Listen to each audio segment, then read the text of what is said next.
In 2009, more than 248,000 children visited emergency rooms for concussion and other traumatic brain injuries. Now, legislation is in the works to make sure coaches are more aware of what it takes to get a concussion and the symptoms. News 18's Samantha Tiki has that story.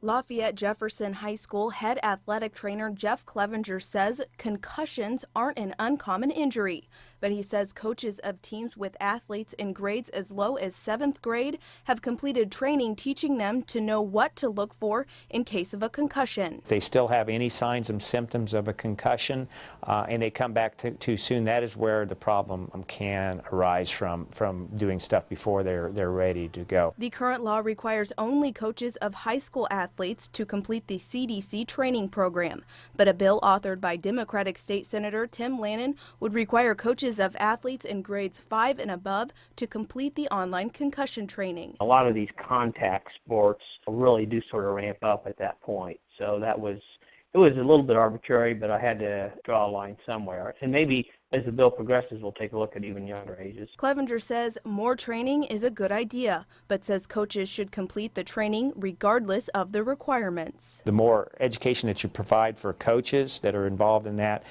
parents that are involved in that, and anybody that's in there to be able to understand the signs and symptoms of a concussion, it's going to be very, very beneficial. Lannon says when it comes to protecting youth athletes, the bill just seems like common sense. The brains are still developing, and they really need to be handled with a great deal of caution in these sports, and so the training is just a common sense thing. The bill was passed by the Indiana Senate last week and now heads to the House for consideration.